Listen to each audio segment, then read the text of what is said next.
Queria começar a entrevista propriamente falando vamos dizer, do período antes do seu ingresso nas ciências sociais na universidade, né? Você foi fazer filosofia, mas falar um pouco de onde você nasceu, da sua família de origem, desse ambiente escolar, quer dizer, anterior ainda à universidade. Você nasceu na Argentina, né? Sim. Bom, primeiro quero agradecer, já vão anotar pelo meu sotaque, que nasci na Argentina. Quero agradecer muito a oportunidade desta entrevista, me sinto muito honrada de fazer parte deste projeto. Eu vi algumas entrevistas, achei,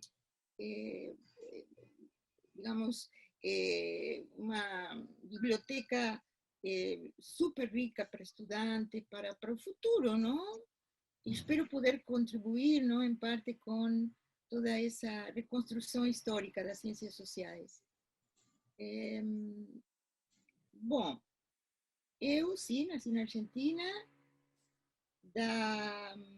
de família judia. Meus avós imigraram para a Argentina de crianças no final do século XIX, fugindo do regime zarista.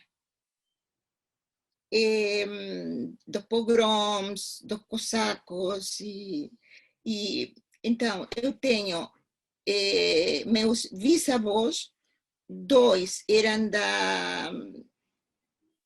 quatro de fato, eram da Bielorrússia, não? E quatro da Ucrânia. E eles emigraram através de um programa que tinha no fim do século XIX, organizado pelo Barão Hirsch, com a política de imigração que a Argentina estava começando. E dava recursos de viagem, não? E saíram todos por Hamburgo.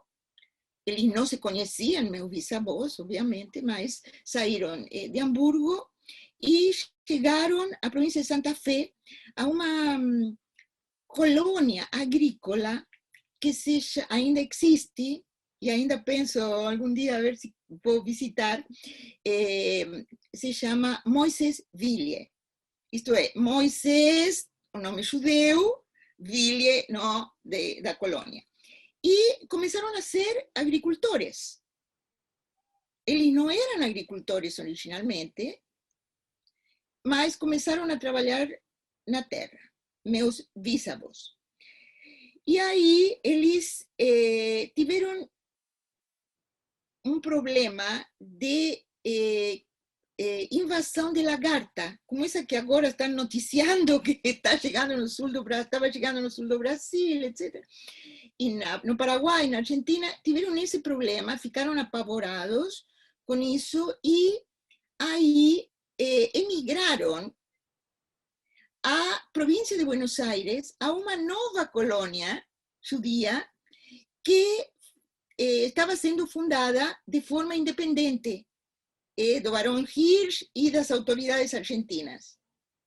E essa comunidade fica num povoado que se chama Médanos. Ainda existe na província de Buenos Aires, no sul da província de Buenos Aires. Uma região da Pampa semiúmida, não? E aí eles se instalaram, meus avós cresceram, estudaram, minha avó materna era bibliotecária, começaram a se desenvolver. E meus pais nasceram lá e depois foram para Bahia Blanca, onde eu nasci, e aí eles se conheceram. Tá? Mas meu pai continuou na atividade agrícola e ele acabou comprando uma terra na época de Perón em outra localidade mais ao sul ainda, um pouquinho mais ao sul da província de Buenos Aires, Algarrobo é o nome, e comprou umas terras lá. Então ele, meu pai virou o típico gaucho judeu. Tá? Tem até um livro, não, sobre filme sobre os gauchos judeus. Essa mistura incrível que começou a se fazer, não? Culturalmente. E, então, quando meus pais casaram, eles, minha mãe morava na cidade e eles continuaram morando na cidade, meu pai viajando para trabalhar no campo, assim, semanalmente. Era 1 hora de distância. E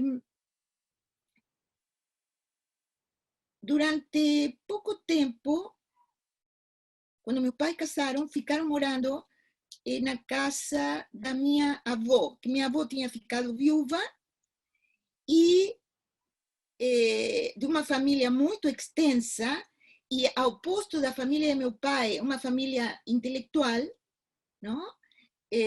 Depois vou contar um pouquinho, não quero me estender demais, porque essas coisas também acabam sendo interessantes para mim, mas não necessariamente interessantes para esta entrevista. Mas minha avó, ficando viúva e com problemas econômicos, famílias todas muito humildes economicamente, ela abriu uma pensão para estudantes judeus que moravam na área rural e que vinham estudar na cidade, fazer ensino médio, depois universidade. Então, isso foi alguns anos, serviu muito para ela sobreviver numa época muito difícil, porque meu avô materno, ele tinha começado com representação de distribuidoras de cine. Isso antes da Segunda Guerra Mundial. Então, tinha distribuidoras até a UFA, que era alemã. E depois da guerra, terminou. E eles tiveram cinemas em algumas cidades, viajaram. Minha mãe com os pais, quando ela era criança, foram para Córdoba, outras cidades do interior da província de Buenos Aires, com cinemas e a distribuição de cinema, tá? De filmes. E meu avô faleceu num acidente de trem, e aí que minha avó materna e minha mãe e meu pai, quando casou, e eu cresci nessa pensão durante um período curto de tempo.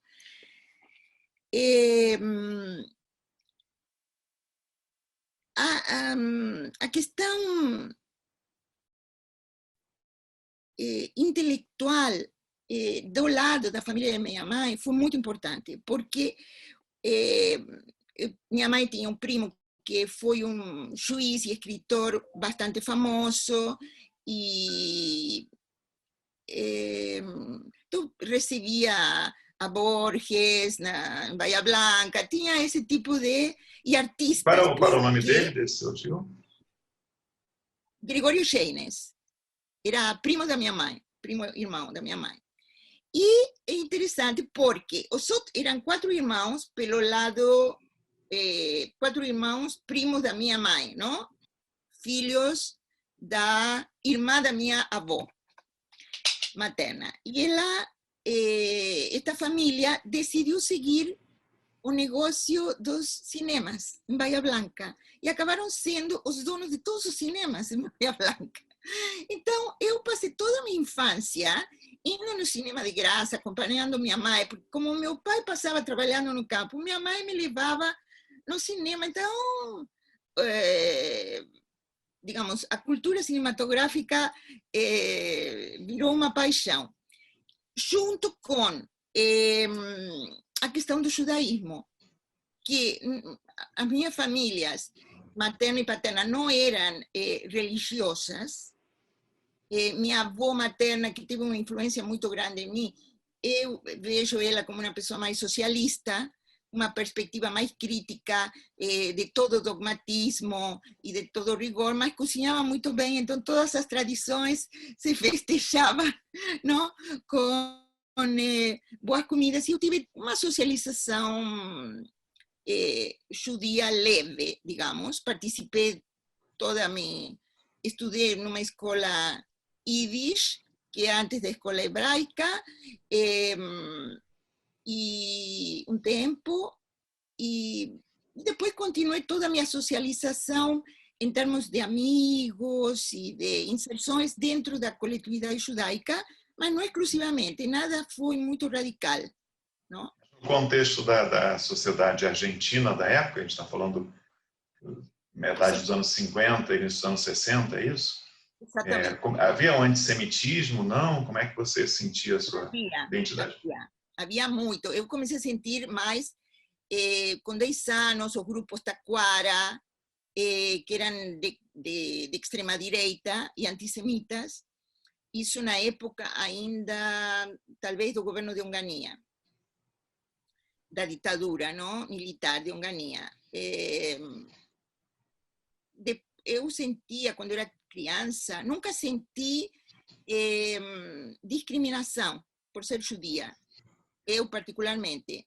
Na escola, talvez por meu sobrenome, que nunca se sabe de onde que vem, porque parece francês, mas não é, é russo. Então, não tive um estigma assim, de bullying, ou, não. Mas o medo era os grupos antissemitas. E havia outro tipo de discurso que eu sentia quando era criança, e paradoxalmente, às vezes eu sinto aqui por outras razões, era que me diziam, você é russa. Outras crianças me diziam a mim, assim, de criança, 8 anos, você é russa. Digo, não, mas eu não sou russa, eu sou judia, mas sou argentina. Esse tipo de problema de explicar a identidade, que eu não conseguia entender porque me diziam, você é russa. Claro, russo era sinônimo de judeu. Como aqui me começaram a dizer, você é gringa, mas não, para mim, gringo era dos Estados Unidos. Então eu não me sentia gringa. Ou o fato de me dizer, você é argentina, mas eu já sou naturalizada brasileira faz muitos anos. Passei a maior parte da minha vida aqui no Brasil, então, às vezes, essa identificação com ser argentina é esquisita, porque essa ideia de que você não é daqui e não é de lá, não? Fica... Agora, ser chamada de russa, na época, era negativo ou positivo? Porque a elite argentina tem muito essa filiação europeia, né? Se orgulha muito desse... Rússia era... Não era. Não. Não era bom. Não, porque era assimilado com judeu pobre, judeu e algo pejorativo, digamos, não? Não era algo, digamos, não, você é europeia, não. Nada a ver Mas, com bom, você disse que estudou numa escola judaica, foi toda até a universidade ou não? Não. Estudei 1 ano ou 2, mas eu estudei sempre em escolas públicas, laicas. Na Argentina o sistema educacional é fantástico, só que minha mãe, como eu faço anos, final de dezembro, minha mãe, eu não sei o que ela fez, mas falsificou papéis e me colocou na escola. Eu fiz 2 anos de jardim, digamos, e no 3º ano, que deveria ter seguido no jardim de infância, ela me colocou já na escola, com 5 anos, que eu deveria ter entrado com 6. Mas nada, nenhum problema, obviamente. Então me alfabetizei com 5 anos e, bom, o campo também passou a ser uma questão importante e passou a ser mais importante ainda na minha vida acadêmica, muito posteriormente, porque estudo questões rurais e experiências assim, de osmose que eu tinha indo para férias no campo de meu pai, era, digamos, algo que me influenciou, não? Então, eu estudei na escola pública sempre, que eram muito boas, escola, então, primária. O 2º grau eu fiz numa escola que era nova, dependente da universidade, e começou com um programa piloto fantástico, altamente avançado.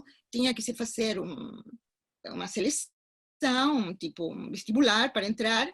Eu passei e eu penso assim, que em termos de educação formal, a que eu tive melhor foi aí, no ensino médio. Me deu bases fundamentais. Grande parte da minha vida, eu posso dizer, fui muito autodidata.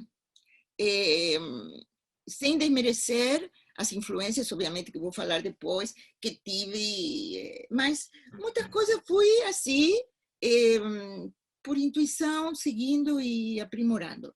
Mas a formação do ensino médio foi extraordinária, extraordinária. Professores assim, toda uma experiência inovadora em termos de educação. E tem interesse pela filosofia, né, que você vai seguir no curso universitário. Nasceu Então, como? Eu tinha duas opções, uma era agronomia. Primeiro eu queria fazer psicologia, mas era em Buenos Aires. Eu comecei a namorar, aí começou a complicar e digo, não, vou ficar em Bahia Blanca, aí a opção acabou sendo filosofia. Eu gostava de filosofia. Tinha a opção essa de agronomia, mas acabei decidindo na hora filosofia. O curso era muito esdrúxulo, porque era filosofia e pedagogia, e eu odiava pedagogia, era uma coisa que não conseguia me identificar, mas a parte de filosofia foi excelente, me apaixonei pela filosofia, nunca me arrependi, e fui me orientando por epistemologia, dentro da universidade. Isso na Bahia Blanca, né? Universidade Nacional do Sul. Exatamente, exatamente, exatamente. Então, nesse período eu tive professores assim, muito bons. Era um professor centro-americano que ensinava Kant. Então, desde, eu penso, essa época, não, é uma fonte que eu tive e continuo sendo bastante kantiana, digamos. E eu terminei, quando estava no curso, antes de terminar o curso, eu comecei a ler muitos livros anarquistas, porque tinha um vendedor com uma mesinha aí nos corredores, e comecei a ler Proudhon, Bakunin, Kropotkin. Bom, me apaixonei por esses autores, que era uma editorial, não sei se era para uruguaia, mas talvez não deveria ser, porque era época da ditadura também no Uruguai. Eu penso que nessas camadas arqueológicas que é a vida da gente, não, que vai juntando diferentes coisas e tudo vai se comunicando, essas foram leituras assim que me possibilitaram não ir para o marxismo, não? Assim, o marxismo, nada ortodoxo, digamos, nunca fui ortodoxa em nada, marxismo, judaísmo, sempre uma perspectiva um pouco mais eclética e, digamos, aberta. Mas em relação ao anarquismo, além da leitura, tinha alguma militância, algum grupo organizado ou não? Era só interesse? Não, comecei a me envolver na época, que eram os anos 70, início dos anos 70, não, um pouquinho mais, com o peronismo. Mas assim, eu tinha casado com meu marido, estávamos metidos assim um pouco, era meio inevitável o clima da época, mas tinha várias correntes peronistas e era um espírito nos anos 1973, digamos, era uma euforia, quando voltou Perón, Cámpora que renuncia e possibilita que Perón suba. Então era uma sensação depois de ditaduras e ditaduras, parecia algo realmente de democracia, que não foi, não, lamentavelmente. Então nós, meu marido na época conseguiu trabalho na Universidade del Comahue. Ele era acadêmico? Ele é economista. Se tinha formado antes que eu, e na Argentina tem um sistema, não sei se continua, que você pode dar as disciplinas de forma livre, se diz. Você não precisa estar cursando as disciplinas. Então, o último ano da faculdade, eu estudei sozinha e depois ia e prestava matérias. E caiu aqui o carregador. E aí, nós estávamos no Comahue e eu comecei a trabalhar ad honorem nessa universidade, que era numa cidade que se chama General Roca, na província de Rio Negro. Eu comecei a...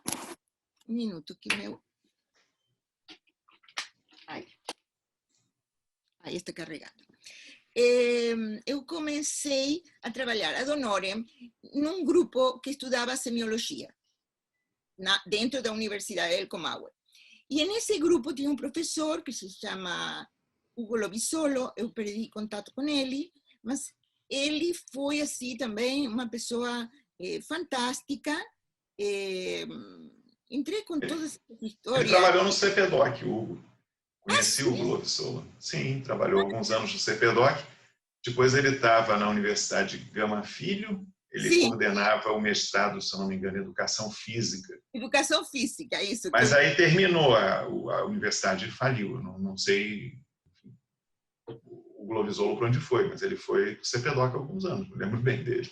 Sim. Então, ele me introduziu a Eliseu Verón,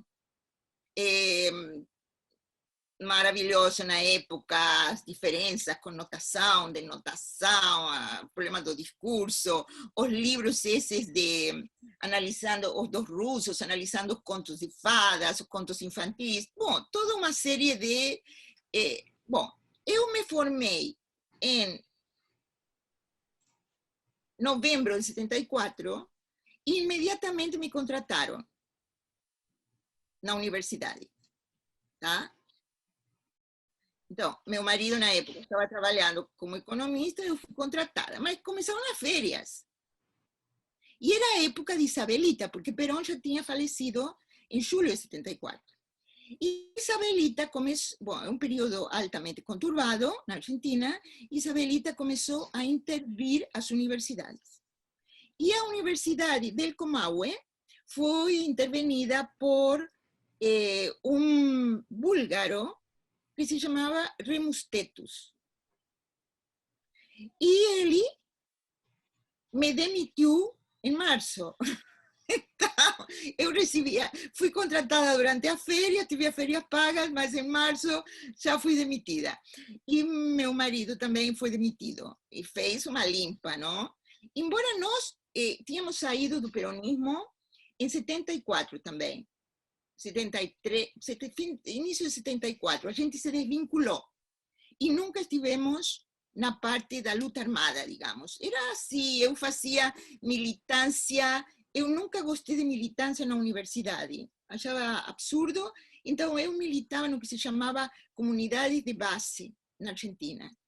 Então eram comunidades em favelas, bairros assim, carentes, e a gente ia e trabalhava lá. Esse era o tipo de militância e outras coisas, obviamente, mas nunca ligados aos montoneiros.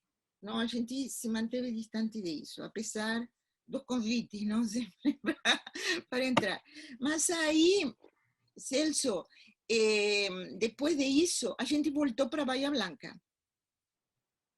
E trabalhamos um ano no comércio com os pais de meu marido e sem vida acadêmica. Mas surgiu períodos muito obscuros na Argentina, surgiu uma... tive conhecimento da Fundação Bariloche, que fica em Bariloche, com recursos da Fundação Ford e outras organizações internacionais. E tem uma seleção para mestrado. E a Argentina, não sei até que ponto vale a pena explicar isso, mas a Argentina não tinha e não tem ainda um sistema de pós-graduação como tem o Brasil, que no Brasil começou com a ditadura, mas lá se desestruturou tudo, não? Com as ditaduras. Então, a possibilidade de, bom, Fundação Bariloche, um lugar maravilhoso. Eu me submeti um trabalho que eu tinha feito sobre Heráclito, na graduação, e era para a área de filosofia política, que eu, que é filosofia política, estava meio desorientada, mas digo, vou mandar. Mandei de 150, fui para Buenos Aires para uma entrevista, e de 150 candidatos me escolheram 10. E eu fui uma das escolhidas. Então, era uma sensação assim de privilégio, porque era bolsa, passagem aérea, nunca tinha viajado de avião até esse momento. Um grupo assim de 10 estudantes interdisciplinares, porque tinha assim, acho que éramos 2 de filosofia política, 2 de sociologia, 2 de ciência política, assim, era um programa bem interdisciplinar e com professores excelentes. E eu tinha, todos estudávamos juntos. E eu tive a sorte de ter a Nudler, não me lembro o primeiro nome dele, que é um epistemólogo argentino, bastante, era conhecido, Ernesto Nudler, talvez, mas Nudler, bom, com certeza esse era o sobrenome dele, e eu aí comecei a ler estrutura de revoluções científicas, não sei, foi assim, era essa ânsia de conhecer e de estar assim num parque de diversões. Foi Mas fantástico. isso em 76 já, teve o golpe logo em março, né? Sim. Foi em março o golpe. Eu fui um pouquinho antes do golpe para lá. Aí veio o golpe. Bom, eu estava em Bariloche. Ainda com meu marido nós tínhamos a casa em Bahia Blanca e ele continuava lá trabalhando. E aí, em agosto de 76, eu tinha terminado o semestre, entregado os trabalhos, e digo, vou passar o fim de semana em Bahia Blanca. Então, uma malinha deste tamanho, Celso, peguei o avião para ir para Bahia Blanca. Na época, na Argentina, tinha um jornal vespertino, que era La Razón. E no avião me dão o jornal. Bom, foi assim um choque terrível, porque no jornal dizia assim, o comandante do 5º Corpo de Exército, que ficava em Bahia Blanca, tinha feito não sei quantos arrestos de pessoas vinculadas à Universidade do Sul, porque tinha descoberto uma célula terrorista enorme, mas eram todos professores da universidade, pessoas que eu conhecia, que meu marido conhecia. Então eu sentindo assim, estou indo na boca do lobo, que pare no avião, quero descer, quero voltar para Bariloche. Bom, cheguei lá, meu pai e meu marido me estavam esperando e imediatamente no dia seguinte a gente foi para Buenos Aires. Mas estando em Buenos Aires, ficamos sabendo que nosso apartamento tinha sido invadido de madrugada. En Bahia Blanca tinha sido tudo destruído por paramilitares. Então, apesar de que a gente não estava envolvida, a lógica da ditadura era, bom, se de 5 que pegamos um é culpado, tudo bem, não? Então, a gente ficou, tudo foi destruído, perdi livros, foi uma situação realmente traumática. Mas como toda situação traumática tem seus aspectos, não, de crescimento e de novos horizontes. E eu tive que sair da Argentina, saí com $100, não me lembro como consegui pagar a passagem, e meu marido decidiu ir de ônibus para São Paulo. O primeiro avião que tinha era para São Paulo. Eu consegui, através de contatos que eu tinha da Fundação Bariloche, o nome do SEBRAP, em São Paulo. Então, eu peguei o avião, ficaram olhando a ver se... E, por sorte, dentro do curso da Fundação Bariloche, eu tinha lido Fernando Henrique Cardoso, Beaufort, porque como era um curso interdisciplinar, nos davam a teoria da dependência, porque senão, eu dentro da filosofia, lá em Bahia Blanca, não tinha nem ideia. Então, bom, cheguei, foi muito, bom, estava num estresse total, paranoia absoluta, e quando eu cheguei, con esos $100 conseguí un hotel que llegué a Congonhas, que era aeropuerto internacional, y yo digo, un hotel, quiero un hotel, y me dice, y cada vez yo pedía, más barato, me dice, más barato, soy de prostitución, tengo que ir a ese, no tem más barato. Aí eu fui a esse hotel, era uma sexta-feira, dormi assim, não sei quanto tempo, e depois eu fui, segunda-feira, caminhando até o Sebrapi, que ficava perto da Praça Buenos Aires, na época. E chego lá e me recebe uma pessoa, que depois descobri que era Octavio Yanni. E eu chego e blá, blá, blá, blá, blá, blá, blá, blá, blá, falando tudo em espanhol, me disse, olha, vou te colocar em contato com uma pessoa que sabe espanhol. Aí me levou para uma sala e abriu a porta, estava Fernando Henrique. E ele foi uma pessoa muito importante, não? O pessoal do Sebrapi me ajudou muito, sem dúvida. E aí ele me colocou em contato com Chico de Oliveira, que por sua vez me colocou em contato com uma pesquisadora, era uma bolsista portuguesa que estava fazendo um estágio lá, e ela me levou para o apartamento dela em Vila Madalena. Aí, nesse tempo, meu marido, que depois virou ex-marido, foi para México, e eu fiquei lá. E consegui ser recebida por Lúcia Campelo de Souza, uma pessoa assim maravilhosa, irmã de uma professora da USP, Carmuti, e que nessa época estava casada com Bolívar Lamounier, eu acho. E ela me recebeu num apartamento maravilhoso em Higienópolis, e a partir desse momento as coisas começaram a se estruturar. Ela foi de uma generosidade ímpar. Então, essa questão da solidariedade foi cair num espaço assim muito cálido, muito bom. Eu filha única, nunca tinha saído do país, mas tudo estava sendo maravilhoso. Você acompanhava as notícias da Argentina, nessa fase inicial do Brasil? O que aconteceu? Teve algum problema maior com família ou com amigos próximos? Não, amigos sim, morreram muitos. Até uma vez eu comprei a revista Le Nouvel Observateur e estava o nome de um grande amigo meu, que era Manolo Tarczyński, de Bahia Blanca, que ele tinha trabalhado na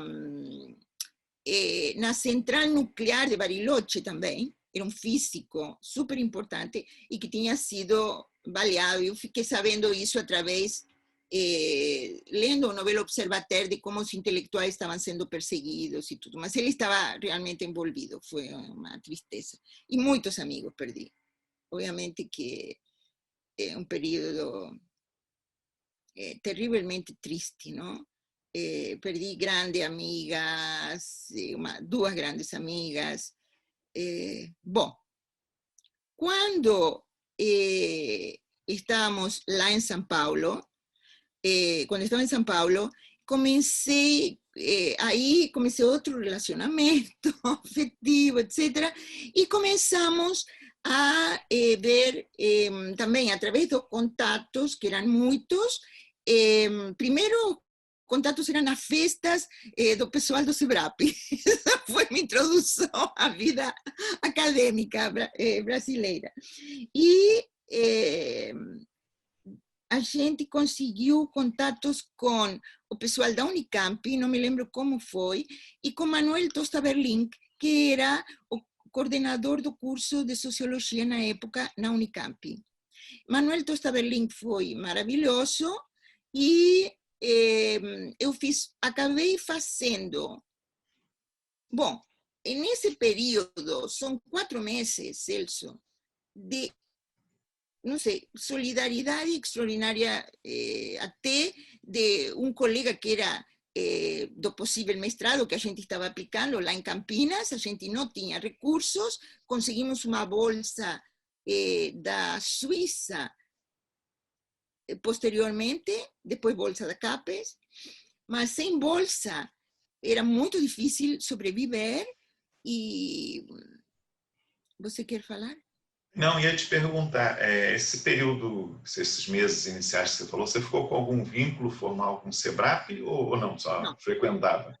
não, só frequentava festas, não tinha vínculo. Eh, eu era muito nova e era... não tinha, não sei como explicar, não surgiu essa possibilidade. Não, não. Agora, no Brasil, quando você chega em 76, ainda estamos vivendo regime militar, né, embora numa fase de abertura já. Você não se sentia de alguma forma ameaçado ou em risco aqui no Brasil? Embora Fernando Henrique me assustou, porque ele disse assim: você, nessa primeira vez que me encontrei com ele, não fale para ninguém da sua situação. Então, eu estava nessa festa com o pessoal do SEBRAP, Bolívar Lamounier me perguntava, ele não deve, obviamente, nem lembrar de mim, mas eu lembro porque a gente, claro, eram todas pessoas importantes.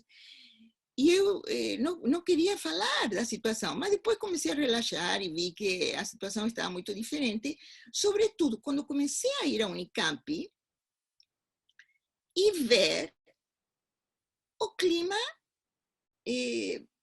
de total liberdade. As pessoas estudando Marx, carregando o livro de Marx embaixo do braço. Era um mundo assim, para mim, não podia, era difícil até captar os sinais de que era uma ditadura, porque eu sentia assim, não? Pessoas voltando do exílio, que era o caso da Lúcia Carmelo de Souza, estava voltando do exílio na França. Era um clima assim que já estava mais... Claro que depois veio a AI-5 e... não era... Mas Sim, comparar foi, antes... sim, foi, AI-5 foi de final de 68, já estava Não, no período mas de o abertura. AI-5 teve um AI-5 depois, em 70... não é um AI-5, É um 70... pacote de abril de 77, teve. Isso. Bom, aí... bom, aí eu entrei no mestrado em Sociologia, que eu... Primeiro foi assim, a Sociologia não era a minha área. Então, eu tinha lido, por acaso, o livro Ofício do Sociólogo de Bourdieu. E o livro do Sociólogo de Bourdieu era um diálogo com a epistemologia. Então, eu achei fantástico isso de ver Marx, Weber, Durkheim, o que tinham em comum para construir esse ofício do sociólogo. E eu lutei muito para que Michel Lebrun, que era um filósofo, fosse meu orientador. E ele, não tenho espaço. Aí ele acabou aceitando. Mas, pouco tempo depois, eu comecei a ver que eu, como não era socióloga, não podia assumir a perspectiva da sociologia desde fora, desde uma perspectiva normativa, não? Dizendo a sociologia que deve ser feito ou não deve ser feito para certo rigor científico, metodológico. Então eu digo, não vou por esse lado, o que foi uma opção assim, eu acho excelente na minha carreira acadêmica, eu decidi mergulhar na sociologia. Pedi desculpas a Lebrun, depois de toda essa minha insistência, e ele foi maravilhoso, e fiquei com Manuel Tosta Berlin como orientador, mas nesse período aconteceu algo muito importante para mim, 77, 78. Marisa Correia, professora de antropologia, com o marido, que lamentavelmente Plínio Densey, que lamentavelmente faleceram, muito cedo, não? Faz 2 anos, eu acho. Eles também foram, sabe, na minha história, não posso deixar de contar, na minha história intelectual, essa acolhida, não? De total solidariedade. E, bom, e eles foram muito bons conosco, mas Marisa Correia eles dois tinham voltado aos Estados Unidos, ela tinha feito doutorado em antropologia e ela estava no feminismo. E ela começou, disse, vamos fazer um grupo feminista de conscientização. E me convidou, estava Verena Martínez Alier na época, depois passou a ser Verena Stoker, não lembro exatamente. Tinha uma professora suíça, Jean-Marie, que não lembro agora o sobrenome, esse é o problema, depois de tantos anos a gente vai esquecendo, que um amor de pessoas, já também com experiência em grupos feministas de conscientização, e éramos outras 2 alunas, eu e outras 2. E esse grupo foi uma coisa extraordinária. Foi um turning point para mim, porque me deu uma perspectiva social da qual eu estava muito desiludida e me deu ferramentas fantásticas. Eu estava fazendo psicanálise também, comecei com um psiquiatra, psicólogo, psicanalista, desculpa, argentino. Primeiro comecei com o pai do atual reitor da Unicamp, que me atendia de graça na época. E depois passei com ele, que também estava na Unicamp. E aí, foi, então, essa síntese de psicanálise e grupo de conscientização que eu decidi mudar o tema da minha tese. Basta de epistemologia, como vou entrar dentro da sociologia. Aí eu pensei análise do discurso, a influência da semiologia, Hugo Lobisolo, por aí talvez, e comecei a fazer análise do discurso de Eva Perón em relação às mulheres. O que foi muito interessante para mim, mas foi também uma situação de alto risco na qual eu me meti, porque tinha uma época sem internet, tinha que ir na Argentina, comecei a ter que ir em Buenos Aires, à Biblioteca Nacional, para pegar os jornais da época e copiar, e eu tremendo de medo. Foi tudo assim, com alto nível de adrenalina. Copiar os discursos de Evita, e aí consegui entrar num arquivo de jornais, em arquivos de jornais, e bom, com esse material fiz minha tese, minha dissertação. Defendi a dissertação, eu fiquei bastante satisfeita e continuei com a ideia de estudos feministas.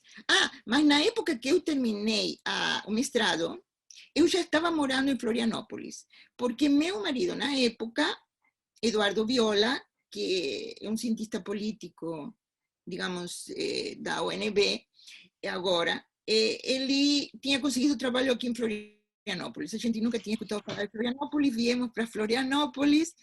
Para mim foi um choque terrível, porque eu adorava São Paulo, porque nessa época já estávamos morando em São Paulo uns meses.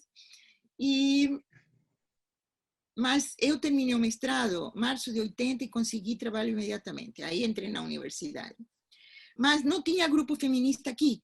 Então, eu comecei a organizar um grupo de conscientização, que foi o primeiro grupo aqui em Santa Catarina, Florianópolis, que se chamava Amálgama, com amigas, etc. Nunca fui militante feminista, assim. Eu tinha os contatos. Em São Paulo tinha contato com a Fundação Carlos Chagas, que fazia um trabalho excelente, con Carmen Barroso, con María Quintine Moraes, Alenda Maris, etc. Então, houve todo um network de estudos feministas que foi muito importante. A gente ia a muitos, a gente participava de debates e era riquíssimo, riquíssimo. Era uma época assim fantástica, mas nunca fui assim, não sou militante na minha vida, tá? Sou mais, com uma certa distância crítica. E, bom, no mestrado trabalhei isso, consegui o trabalho aqui, comecei a dar aula de sociologia, aprendendo e estudando à medida que eu dava aula, porque também não tinha uma formação no mestrado muito, era muito Gramsci, muito Marx, muito, mas não tinha uma formação nos clássicos. Aí me apaixonei por Weber, continuo apaixonada por Weber, e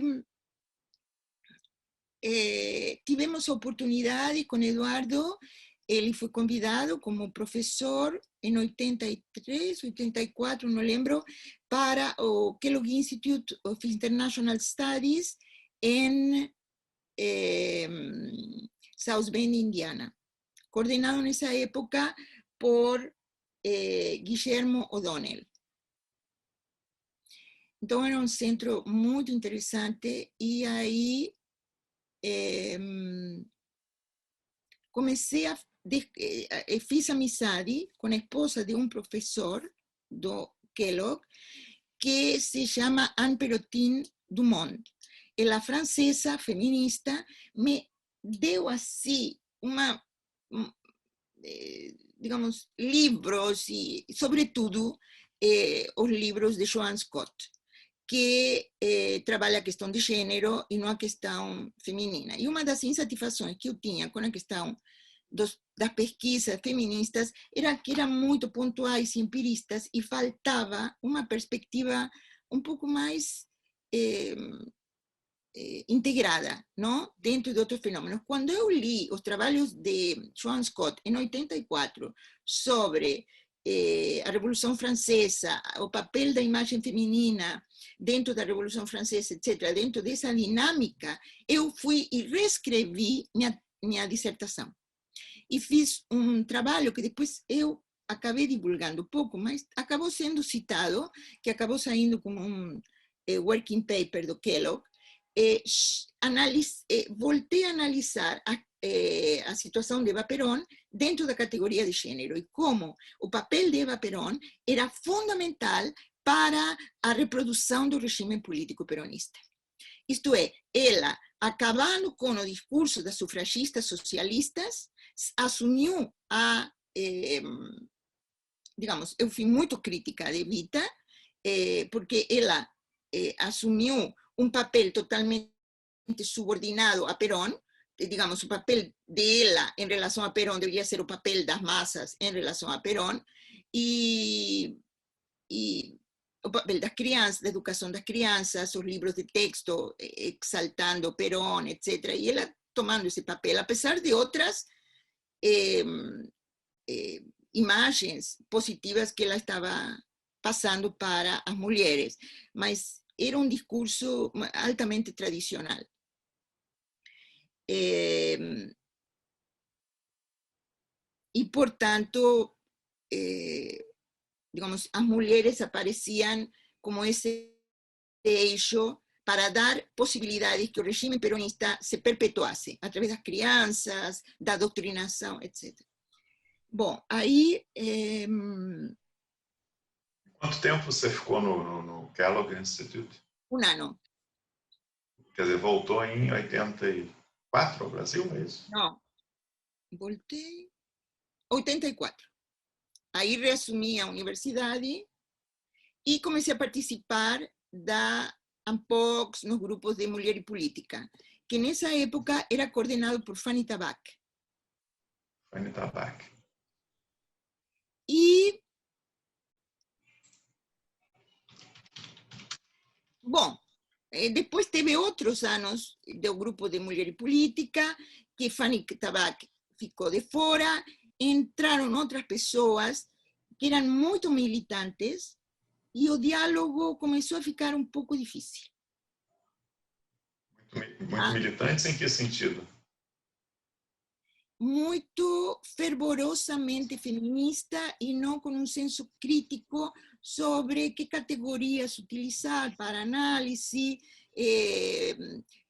no discusión teórica, ¿tá? Discusión política, sobretudo, desde meu ponto de vista. Essa era a minha leitura e eu comecei a sentir muita concorrência, um clima que não estava sendo frutífero, digamos. E eu estava pensando no doutorado e saí, entrei no doutorado na Unicamp, convidada por Daniel Hogan, que foi meu orientador, e decidi deixar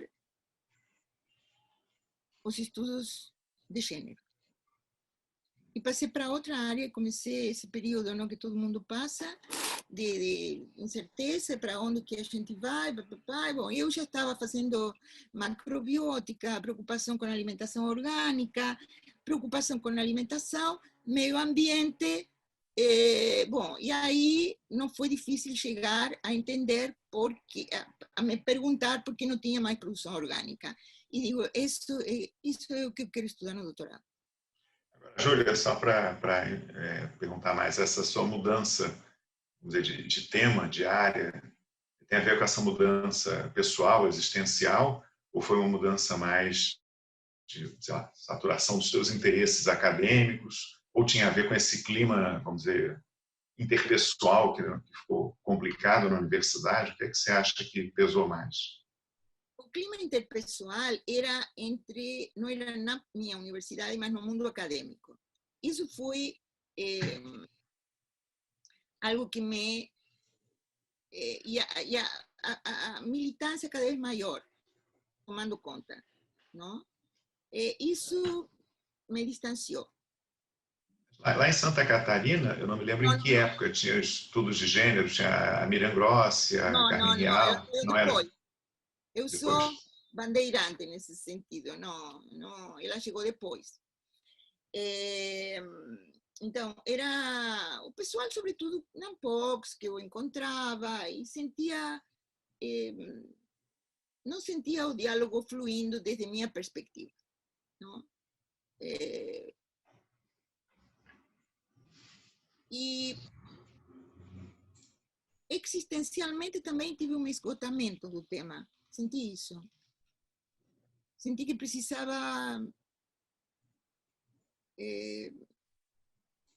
outras frentes, outros desafios. E me identifiquei muito com a questão da produção alimentar. Tinha a história do meu pai, do campo do meu pai, ainda que meu pai produzia trigo e tinha gado, não era assim diretamente produção de alimento direto, mas eu senti que esse era um tema que começou a me apaixonar, e eu, de fato, continuo trabalhando com esse tema. Fiz minha tese de doutorado com muito problema, porque aí vem algo que eu queria comentar aqui, que tem a ver, bom, porque tem a ver com o doutorado sanduíche que eu fiz, que foi muito importante para mim. Porque esses períodos nos Estados Unidos, no doutorado sanduíche e antes no Kellogg Institute, abrem a possibilidade de ter esse universo de publicações, não? Eu ia e ficava tirando xerox de todas as publicações, porque você lia algo na biblioteca e já ia, a referência já estava lá. Era uma situação para uma pessoa que vinha originalmente de Bahia Blanca, ainda que em Bahia Blanca, um parênteses importante, nós temos uma biblioteca, ainda existe, estilo 900, maravilhosa, com mármores, cristais, etc. É um prédio fantástico. E eu sempre tive dois cartões para retirar livros, desde criança. Minha mãe sempre me levava lá, desde criança, desde 5, 6 anos, que tinha contos, tinha uma vida muito dinâmica, digamos, muito rica. E eu sempre, a partir dos 10 anos, assim, eu sempre fui muito leitora, não? Então, eu li um dos livros, eu sempre pegava romance e livro de não ficção. E um dos livros que eu peguei, que não adoraria achar, que era sobre o conceito de ideologia. Que deveria ser um livro de 1930, uma coisa assim. Mas é um livro que fazia uma crítica, trazia, e que também isso se juntou com Kant, se juntou com outras questões epistemológicas, como a ideologia, todos temos, não é? Que a ideologia, bom, é um tema muito atual hoje, porque não a ideologia de gênero, todas essas discussões, mas ideologia todo mundo tem, será? Então, analisar o conceito de ideologia de Feuerbach, o próprio conceito de ideologia de Marx, criticando, porque Marx, a ideia de que, bom, a ideologia vai terminar em um momento, mas, e esse autor, que lamentavelmente não lembro, dizia, não, a ideologia não vai terminar. E isso também vai ao ao encontro do que Weber dizia, não? Em relação aos valores. Sempre temos valores, sempre vamos ter uma ideologia, mas isso não implica que nosso discurso esteja subordinado a esses valores, o nosso discurso acadêmico. Então, quando eu estava lá nos Estados Unidos, meu doutorado sanduíche foi em Boulder, no Colorado, no Institute of Behavioral Studies, com Chuck Howe, foi meu supervisor, e lá eu achei bibliografia interessante sobre risco, percepção de risco, mas não sobre agrotóxicos. Era um tema muito difícil de achar bibliografia, percepção de risco dos próprios agricultores, mas participei de muitos seminários. Toda a discussão nos Estados Unidos sobre a agricultura sustentável estava altamente avançada, sobretudo dentro das land-grant universities, que era algo que aqui, claro, não havia. E a discussão aqui sobre sustentabilidade, isso escrevi um artigo depois que saiu num livro da Unbox, eu acho que foi em 2010, eu fui entrando na questão do diálogo da sociologia ambiental com a sociologia rural. Então, eu entrei em questões rurais, mas não a partir da sociologia rural. Eu vim a partir da sociologia ambiental, que estava meio no nascimento nessa época. E eu via que dentro da sociologia rural predominavam estudos que colocavam os agricultores como, dentro de uma perspectiva marxista, que era predominante, como subordinados ao capital. Tá? Por outro lado, tinha uma produção muito rica no Brasil, desde as ciências agrárias, tinha os trabalhos de Adilson Pascoal, sobre agrotóxicos excelentes. Então, toda uma perspectiva crítica à agricultura desde o ponto de vista ambiental e de saúde, que faltava à sociologia rural, mas que eles não tinham uma perspectiva sociológica, digamos. Era uma perspectiva altamente política. Digamos, son movimientos que se estructuraron contra a ditadura militar, tá? Defendendo um modelo agrícola diferente ao modelo da modernização. E eu me situando aí um pouco desses dois terrenos, acabei fazendo a tesis. Era difícil até formar a banca, porque não tinha muito sociologia rural, bom, aí sociologia do meio ambiente rural, mas foi muito boa a experiência e não sei se eu falo da minha tese, não, acho que podemos seguir. Não, eu queria não falar da tese agora propriamente, mas perguntar, você mencionou que teve um filho, né? Foi 86, isso, Luciano? Estava começando o doutorado, né? começando o doutorado. Como é que foi conciliar maternidade e vida acadêmica? É um tema, eu vejo tanto, como agora defendeu uma orientada minha, também teve um filho durante o doutorado. E, Eu pergunto porque, assim, Júlia, foi uma questão que surgiu já um projeto bem iniciado, porque uma estagiária nossa, aliás, uma bolsista de iniciação, resolveu fazer nesse projeto, com as entrevistas com mulheres, né, um trabalho, um TCC, sobre a questão da maternidade e vida acadêmica. Enfim, que não estava muito ligado na questão, né, passei a fazer essa pergunta mais para as mulheres, mas que em muitos casos tinha essa divisão tradicional, quer dizer, a mulher ficava mais prejudicada na sua carreira acadêmica, principalmente quando era um casal acadêmico, né? Então, por isso que eu passei a inserir, né, uma questão para as mulheres sobre essa conciliação das duas coisas, né? muito relevante, Celso, não, sem dúvida. Eu queria muito, muito, muito ser mãe, não? Então, para mim era prioridade e a tese acabou sendo secundária, num período, não? Você era casada com o Eduardo Viola ainda? Sim, se ele é o pai do meu filho. E aí, eu consegui na universidade a suspensão do meu afastamento. E voltei a dar aula, que para mim era mais simples dar aula que estar fazendo a tese. E poder ficar mais com meu filho. Tá? Então, isso foi importante. Eu dei uma pausa de 1 ano e pouco. E depois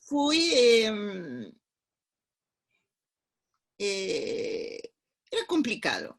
A gente era complicado porque, bom, eu só comecei a participar mais de eventos, viajar, etc., em 94.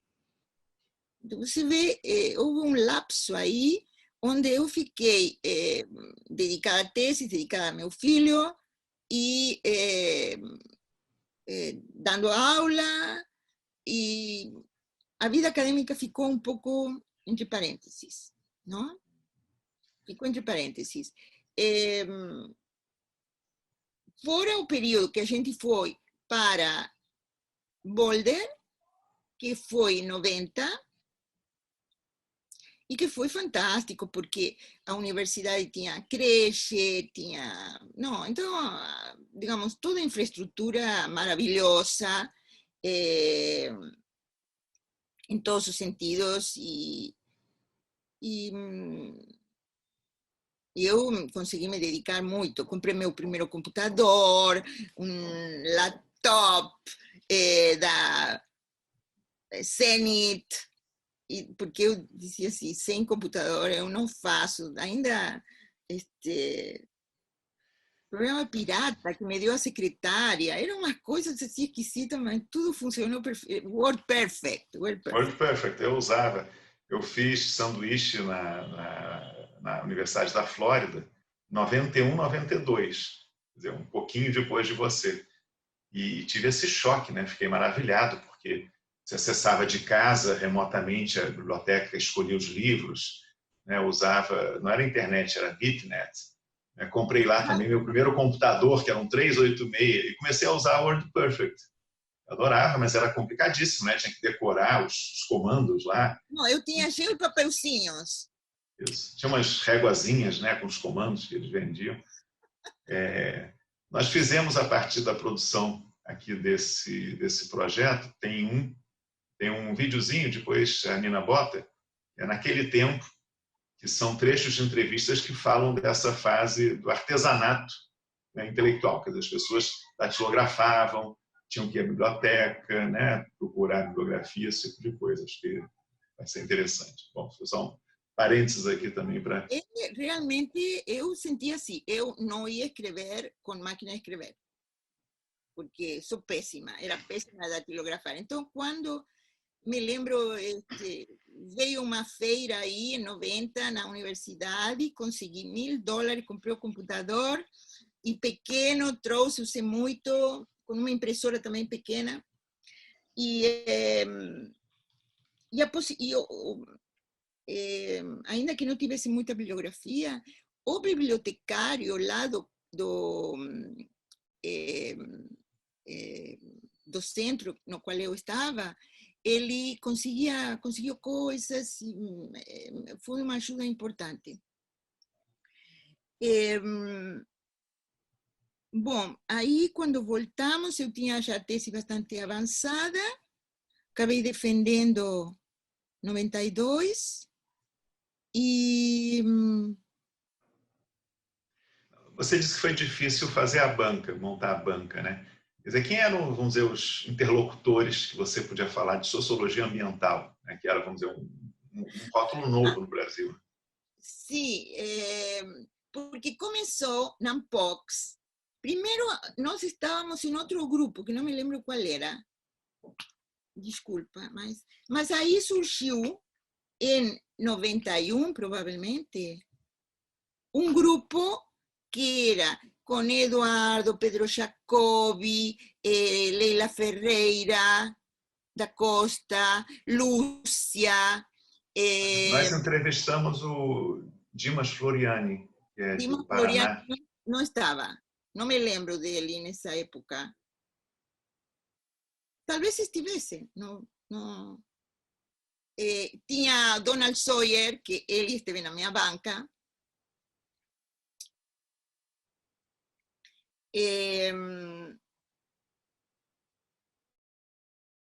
Mas isso foi depois da minha tese, eu acho, esse grupo da Ampox, que começou o grupo de meio ambiente e sociedade na Ampox.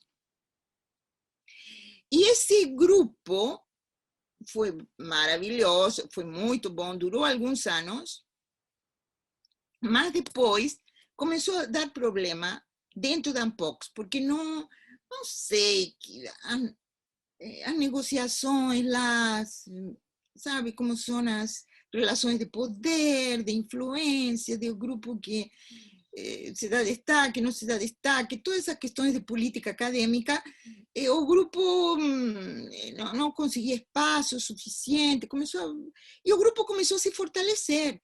E então surgiu a ideia de fazer uma associação específica, que deve ter sido já em 2000 e pouco, agora não lembro, teria que olhar as datas.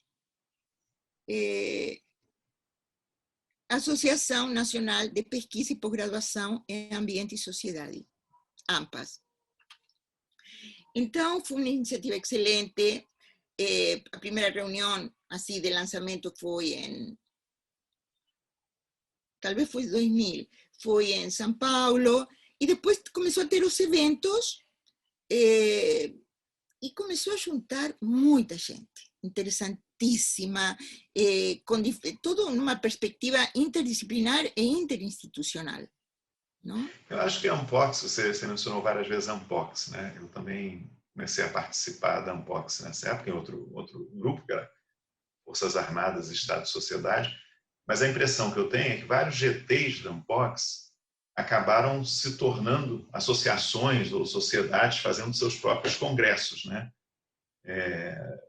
No início, a Ampox reunia muito.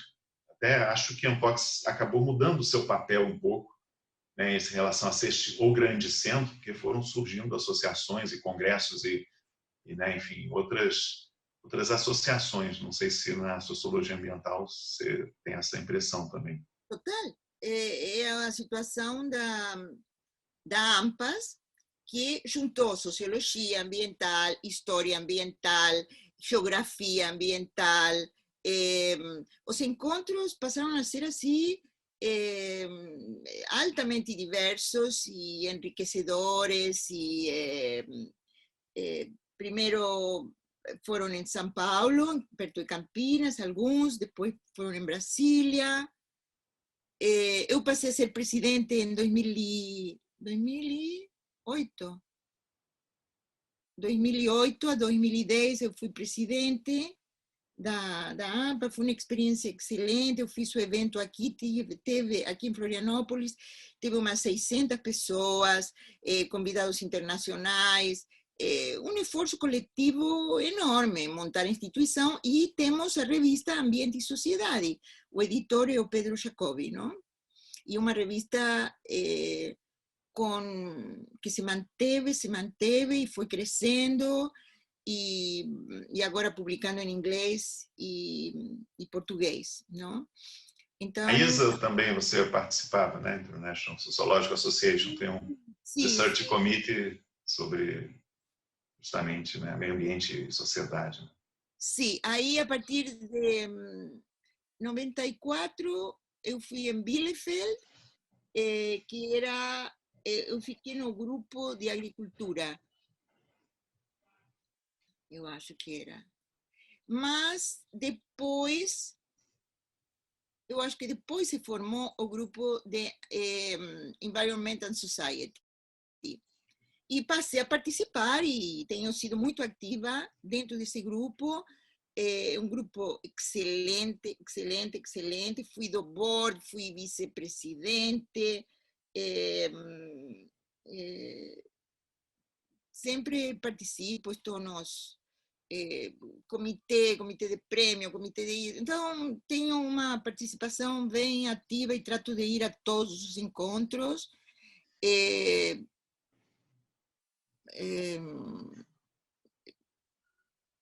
Agora íamos a ter o fórum, dos fóruns em Porto Alegre, não?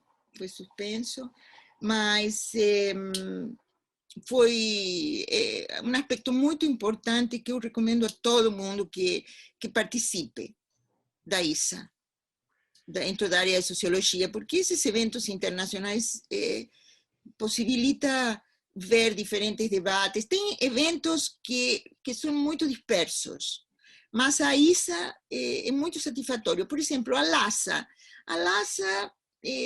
Latin American Studies Association, eu acho às vezes um pouco grande demais, muito disperso, e fico com essa sensação de, não? Claro, networking vale, mas os da ISA sempre tem sido eventos, é um encontro que eu priorizo. Acho que vale a pena, falo para meus orientandos, meus alunos, apesar do problema de recursos, tentar seguir, pelo menos, o que é apresentado, não?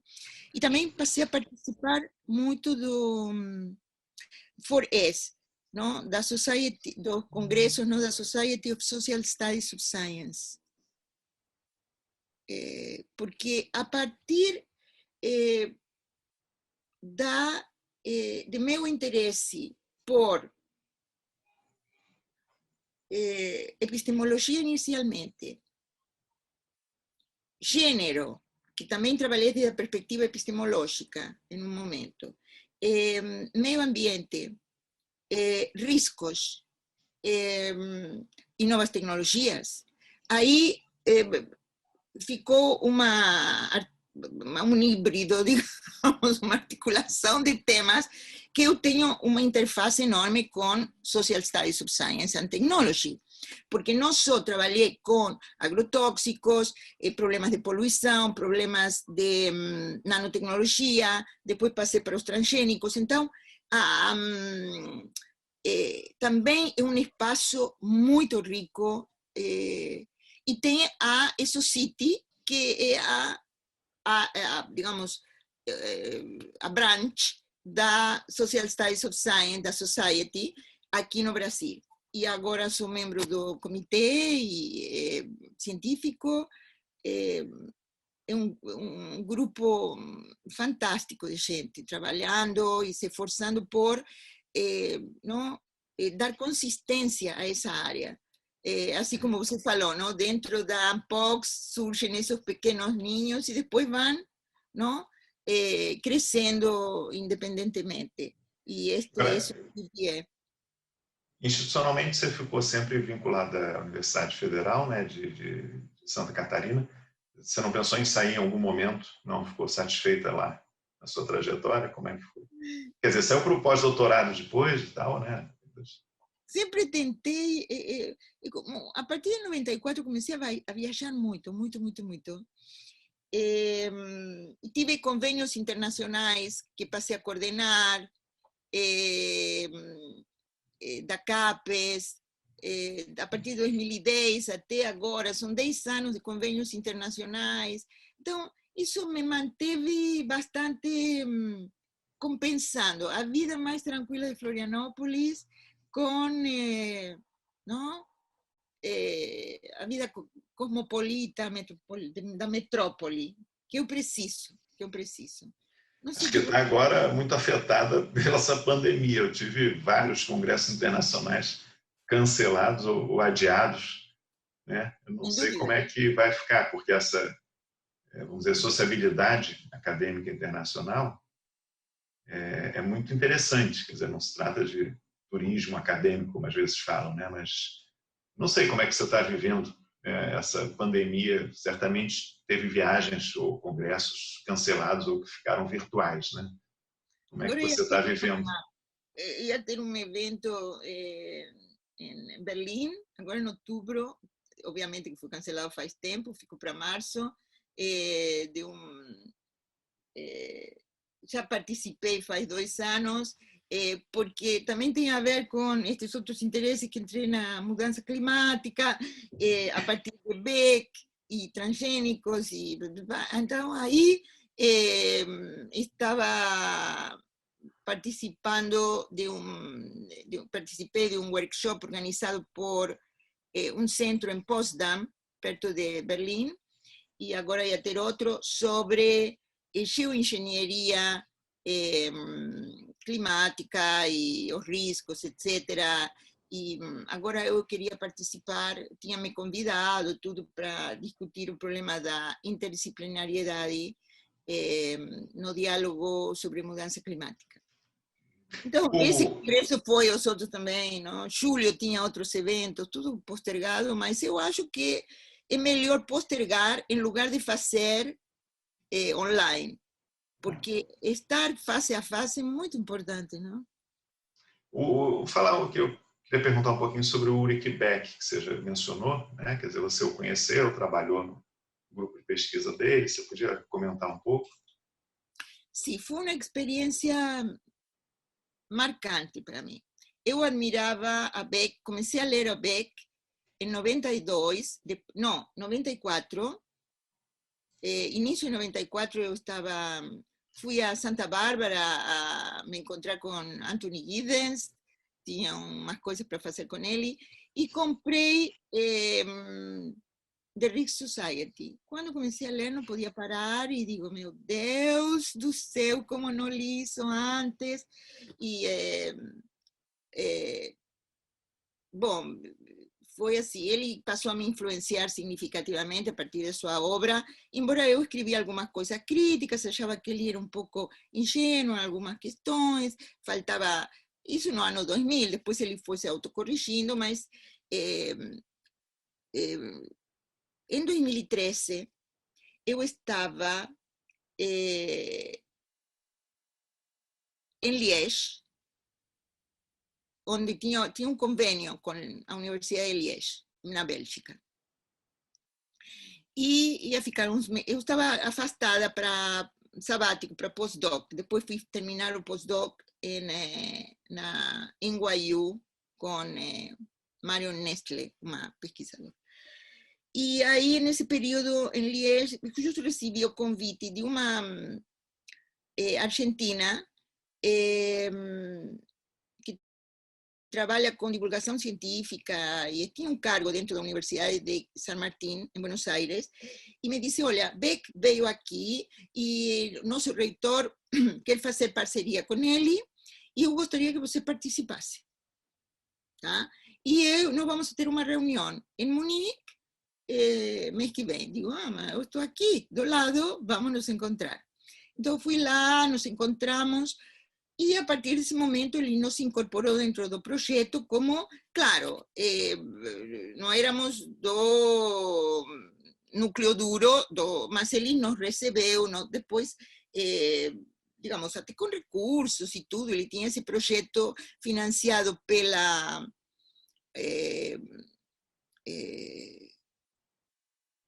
European Research Association, algo así sería. Tinha gran significativo e tinha pessoas de vários lugares, não? Tinha da Austrália, tinha Inglaterra, tinha da Dinamarca, e a ideia era, ele tinha com esse projeto Cosmopolitics, Cosmoclima, dentro da perspectiva de Cosmopolitics, era como traduzir empiricamente suas ideias. Então, a proposta específica era trabalhar com mudança climática em cidades, em experiências de redução de carbono, de emissões de carbono, e a terceira com a mídia, como a mídia estava se posicionando. Então, eram 3 eixos, e depois tinha o eixo, isso dentro dos eixos empíricos, e tinha o eixo teórico. E tivemos várias reuniões. Eu decidi trabalhar com a certificação da soja dita sustentável, tá? A partir da Round Table of Responsible Soy,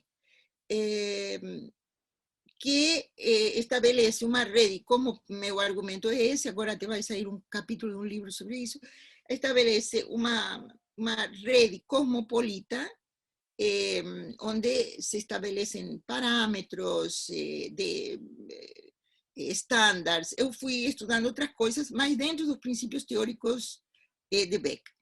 E tivemos um encontro em Seul, fantástico.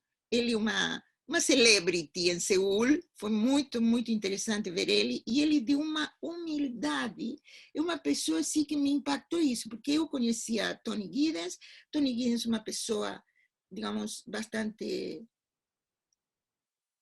digamos, arrogante um pouco, não? Digamos, comparando com Beck, e, claro, Lord, bom, não sei se era Lorde nesse momento, mas obviamente que duas personalidades diferentes, mas eram 2 estrelas dentro do, não, céu da sociologia. E Beck me surpreendeu pela paciência. Ele tinha a capacidade admirável de responder. A gente participava de vários encontros com alunos, etc. E ele participava de vários eventos, de várias discussões com os alunos e respondia questões mais simples, mais óbvias, mais com a maior dedicação. Então, uma vez em um jantar, perguntei para ele: como você tem essa paciência, não? Que admirar, disse: olha, eu me lembro que quando eu era estudante, veio Norbert Elias a falar na minha universidade. E ele tinha problema de audição, Norbert Elias. Então, ele, quando alguém fazia uma pergunta, ele descia, não, do estrado, assim, do palco onde ele estaria, e aí perguntava a pessoa: me pode explicar? Assim, um interesse, um respeito por qualquer um que estava fazendo a pergunta. E disse: isso me influenciou muito. Não sei, eu achei assim muito lindo isso, não? Na verdade, uma pessoa maravilhosa. Dezembro de 2014, eu tinha sido convidada para um evento, para dar uma palestra sobre metodologias participativas y discusiones participativas en relación a nuevas tecnologías no Palácio Luxemburgo, no Senado, y justo tenía una reunión pequeña con Beck, que estaba pasando unos días lá en París, era dezembro de 2014. Y ahí comenzamos a fechar um plano para eu ir fevereiro e março a passar 2 meses e trabalhar dentro do projeto dele em Munique. Então, já tinha apartamento, já tinha bolsa, já estava tudo decidido. Tá, 1º de janeiro, abro o computador e vejo que ele tinha falecido nos English Gardens, um ataque fulminante. Foi a equipe de pesquisa, a gente se reuniu em dezembro de 2015 em Munique, mas sem a liderança dele não se manteve. Não se manteve. Júlia, você... Perdão. Para mim foi um momento assim, muito difícil. Você lidando com essas questões, meio ambiente, questões alimentares, sustentabilidade também, você se viu participante do, vamos dizer, debate público, né? Enfim, a respeito do tema. Como é que você vê, né, essa... Não sei se sociologia pública é um rótulo que você gosta, né? O Buraroy lá, que usava muito, mas essa, vamos dizer, participação através de mídia, ou de comitês técnicos, ou enfim, como é que entrou na sua trajetória? Não sei se entrou muito. Não sei em que sentido você está perguntando, em termos de comitês técnicos, de assessoria, de extensão. Não estou escutando. Por exemplo, Fórum Catarinense de Combate aos Agrotóxicos. Ah, enfim, isso, sim. Não, tenho... esse é um fórum fantástico que existe no Brasil, por iniciativa do Ministério Público, e eu tenho participado desse fórum. Agora está meio parado por causa da pandemia, mas desenvolve um trabalho exemplar de questionamento, de acompanhamento do que está acontecendo em relação aos agrotóxicos, fundamentalmente, e fui secretária, tenho participado bastante desse fórum, de outras instâncias,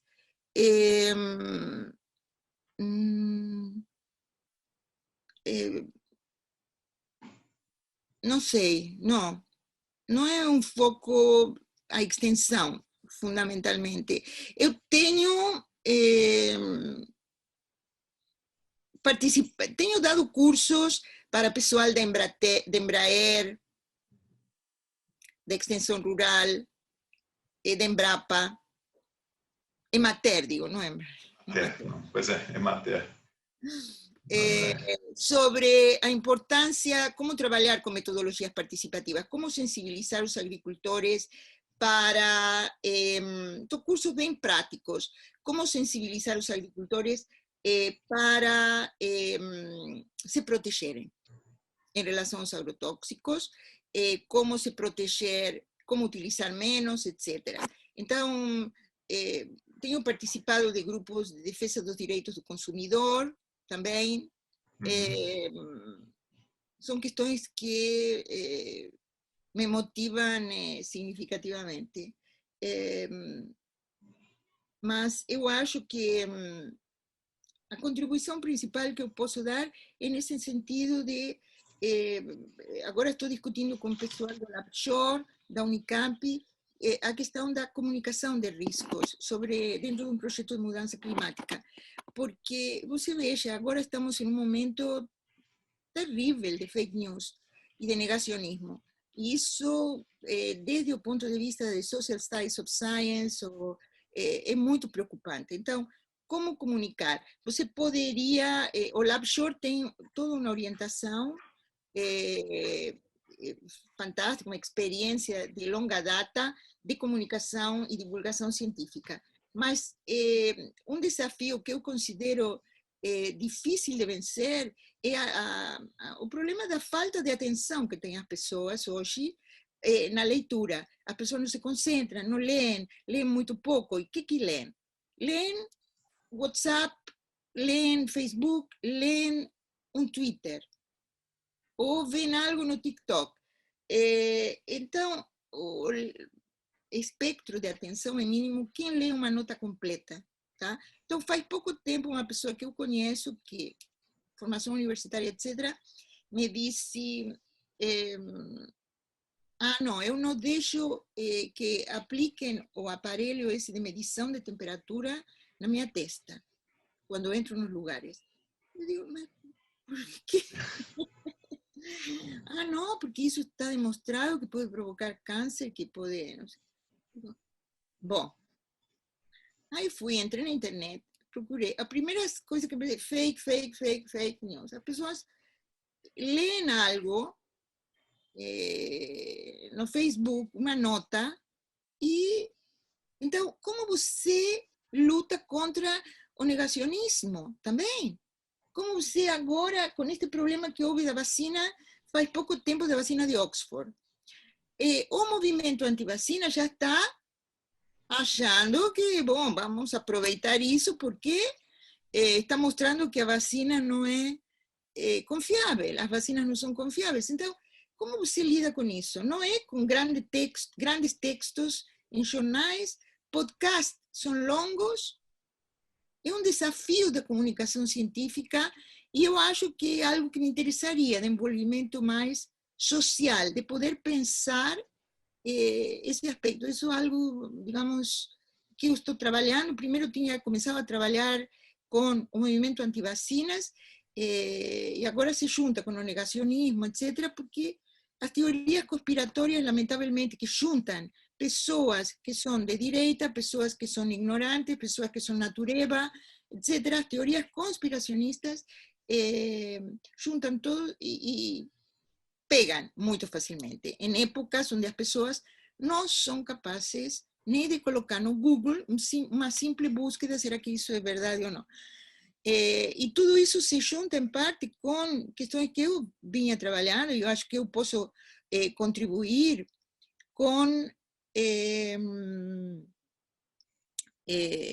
como a transformação da percepção de risco não depende de comunicar informação. As pessoas têm informação, o problema é que as pessoas não acreditam em certas fontes de informação, não têm confiança em certas fontes de informação. Então, os problemas de comunicação que eu estou querendo trabalhar agora um pouco mais tem a ver com como gerar confiança de outros órgãos de divulgação e entender como se estrutura essa percepção dos riscos a partir da influência das teorias conspirativas e outros valores equivalentes.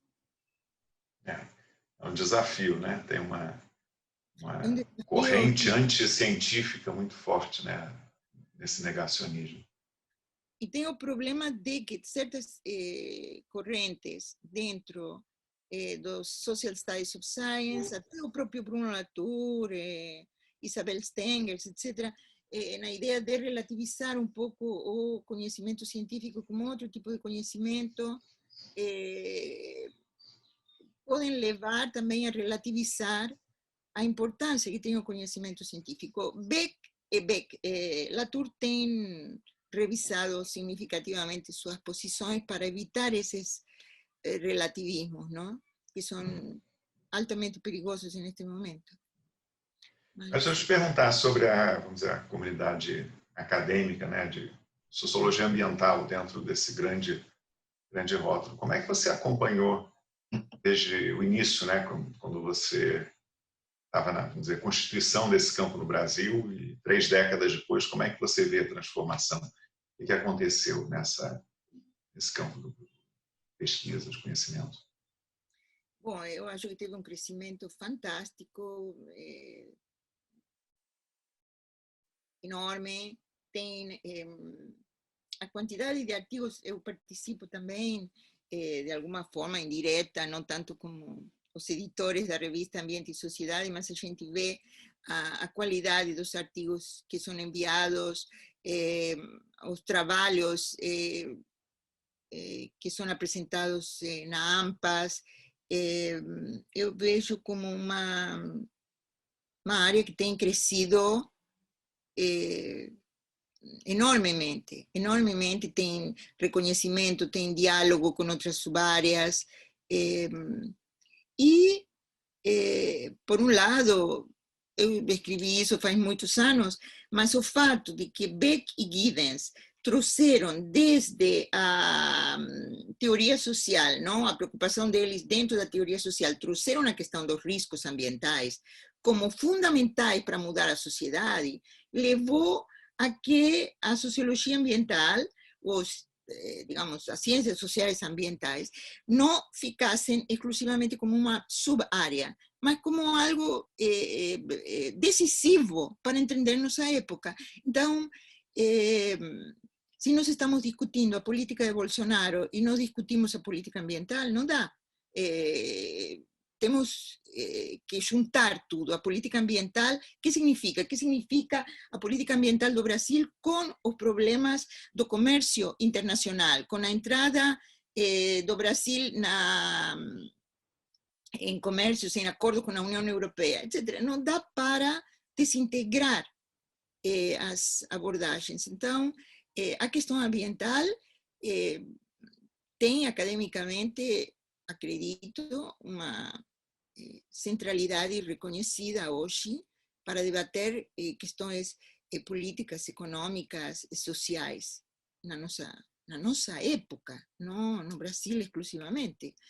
Vejo que a comunidade da sociologia ambiental em particular no mundo tem crescido e se alimentado muito com novos problemas. Os problemas não terminam. Então, mudança climática tem sido um tema prioritário, claro, mas agora desmatamento, queimadas, produção de carne, os temas, a interligação, eu acho que a partir dos anos 90 foi ficando cada vez mais explícita. Então, quem trabalha em outra área não pode deixar de considerar ou de dialogar com os problemas ambientais. E, claro, digamos, a perspectiva otimista de Beck e de Giddens, da subpolítica ou das políticas ambientais como grandes transformadoras da sociedade, hoje talvez não tenham tanta força. É difícil ser muito otimista, né, nesta época. Mas você está mais pessimista hoje? Não, digamos que não estou muito otimista, nem muito pessimista. É uma situação, não acredito que com a pandemia muitas coisas vão mudar. As pessoas vão voltar a fazer o mesmo que estavam fazendo antes. A gente está vendo isso, não? A necessidade de voltar ao normal, não a um novo normal, voltar ao normal. Quando a gente vê as aglomerações aqui, São Paulo, Rio, Europa, eu penso que o medo foi importante em determinado momento para as pessoas ficarem em casa, mas o medo, as pessoas não conseguem viver com o medo permanente. As pessoas precisam sair, não? De casa, mas sair também do medo. Então, são situações que nos levaram a essa insegurança ontológica, digamos, fortíssima. A gente começa a duvidar de tudo, mas eu mesma sinto, eu saio, de repente até esqueço, mas não posso. Claro que depois lembro mais dos problemas, mas claro que eu tenho pesadelos, não sei se acontece com você, pesadelos que estou saindo sem máscara. Meu Deus, esqueci minha máscara, tenho que voltar. Para Reflexo. mim, pior do que essa adaptação, né? Essa condição de home office e isolamento social, distanciamento social, é ter que lidar com pessoas contra a vacina, terraplanistas, coisas que voltaram com força, né? E isso em pleno século XXI, 2020, né? Parece um pesadelo, de fato, às vezes, mas enfim. Não, eu comecei a ver um filme que tem na Netflix sobre os terraplanistas. Não sei se você viu. Não me lembro o nome, mas eu não consegui continuar vendo, porque dá uma sensação assim de... A dúvida que eu fico é se né, assim, essas posições, essa extrema-direita que também, se elas já estavam e não percebíamos, ou se surgiram mais recentemente com força. eu acho que estavam. Você veja, o Olavo de Carvalho tem uma história, não? De fazer o mal, há muito tempo já, dando esses cursos, mas agora se deu toda uma articulação de fatores, não? De Bolsonaro no poder, mentiras deslavadas sendo ditas, Trump. A questão ambiental está no centro, como você disse, né, também da política, dos interesses, enfim. Não, está. Mas eu acho que está a questão dos riscos à saúde, hoje mais que nada por questão da pandemia, não? E veja o que saiu agora no livro de Bob Waldorf. Este jornalista, estava vendo faz pouco, que saíram os diálogos que ele teve com Trump y que Trump desde el inicio de la pandemia sabía absolutamente todo, mas decía que no va a contar, etcétera, sabía dos riscos. Então, as mentiras nas quais a gente tem que viver assim, não? Paf, paf, paf. E que as pessoas, tem pessoas que, era o que eu estava falando antes, como lidar com isso, com baixa educação. A educação agora entre os jovens vai estar altamente prejudicada, sobretudo os que vão para escolas públicas, e pessoas que não querem ler, não querem se aprofundar e pensam, não? Se identificam com líderes. Os populismos são altamente perigosos, de esquerda ou de direita, não? Então, encontramos confiança cega nos líderes e não qualquer coisa que digam, tanto na esquerda quanto na direita. Então, eu acho que não teríamos terraplanismo antes com tanta força, mas tínhamos negação de evidências de corrupção. Então, você pensa, mas é evidente, mas não é evidente. Para quem não quer ver, porque não quer ver, não quer aceitar. Então, por questões de valores. E aí que os diálogos, a divisão da sociedade se acentua, as polarizações, que não são de agora, exclusivamente da época de Bolsonaro, já vem desde a época, digamos, do PT. A polarização, a dificuldade do diálogo, de aceitar o outro pensando diferente, os ataques, e agora os cancelamentos no Twitter, no Instagram. Não? Então, tempos difíceis. A gente tem que lidar com tudo isso e aprender, não? Tudo, eu acho que acaba sendo interessante, não? A gente, como cientista social, não deixa de estudar, de pensar, não? Se questionar. Eu acho que o problema é que o tempo, né, do pesquisador, do cientista social, é um tempo mais longo e mais lento do que o tempo das redes sociais, da mídia, né? São coisas muito rápidas e que, como você disse, as pessoas não leem mais do que 10 linhas. Então, eu acho que o papel, né, do intelectual, do cientista social, do pesquisador, não se encaixou, ainda não se achou nesse tempo muito mais... que está trabalhando, ou que tem trabalhado muito com os, digamos, Forças Armadas, etc. Como você vê o papel das Forças Armadas agora? Porque teve tanto debate, e agora não se debate mais, que as Forças Armadas iam a sair, que não iam a sair do governo. Como, estava curioso para saber, não sei se corresponde agora. Não, bom, seguindo o que eu falei, o que eu acho que é um problema, até para responder a isso, é justamente vamos dizer, o tempo e as exigências da pesquisa. Né? Uma coisa é falar com o pesquisador, você tendo dados, tendo uma base empírica, as coisas se aceleraram muito e exigem-se, muitas vezes, respostas muito rápidas. Né? Então, eu não tenho muitas respostas. Né? Quer dizer, eu vejo com muita preocupação, evidentemente, né? A proximidade, né? que surgiu e essa participação militar, mas tem uma série de questões que que não estão claras porque a gente não tem muita evidência, né? Quer dizer, a gente não sabe exatamente como está a fronteira entre instituição militar e governo, as pessoas que lá estão, a gente fica muito dependente dessa mídia muito rápida, né?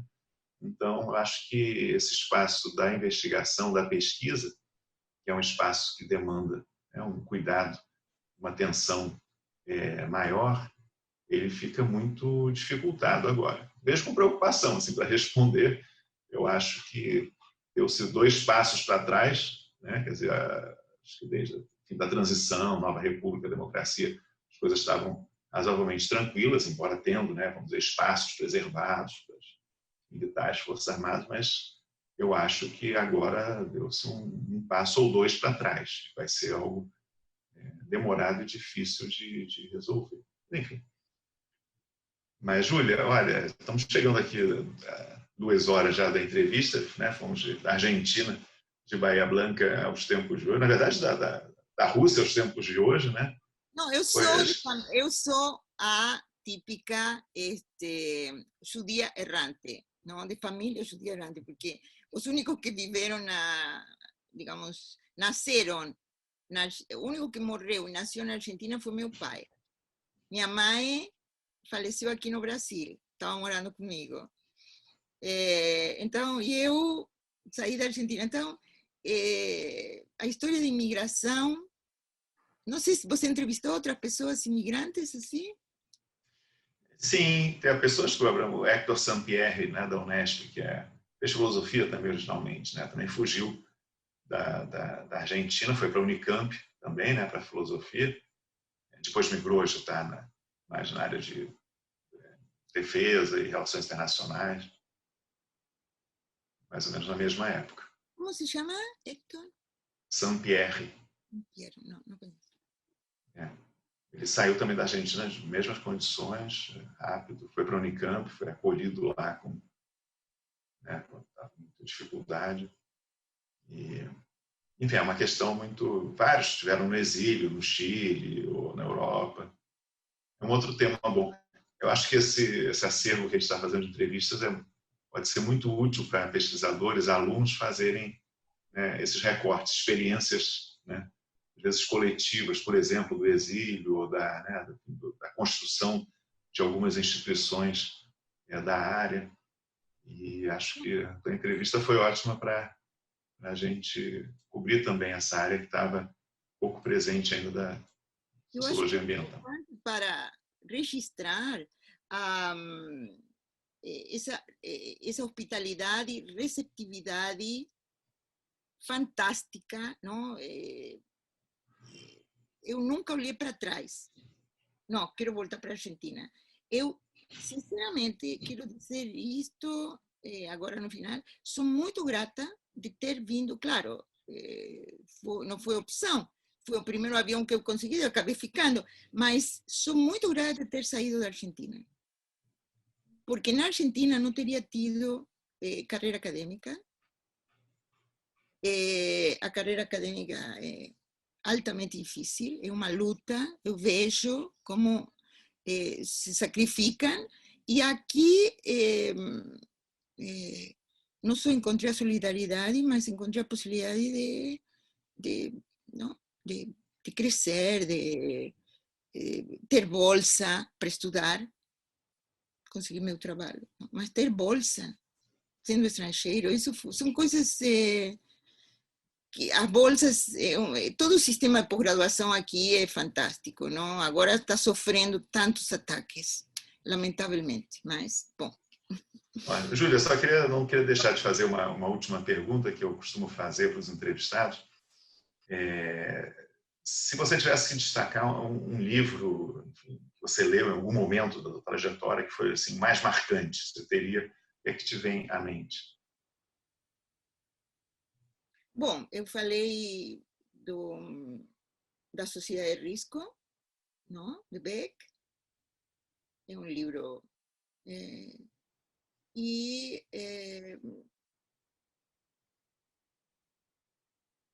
Weber, eu diria, um livro que me marcou muito.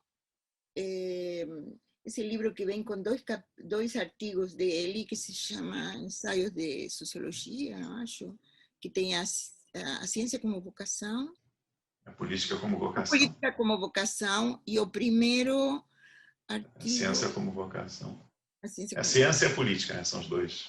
Sim, a ciência e a política como vocação. Então, esses...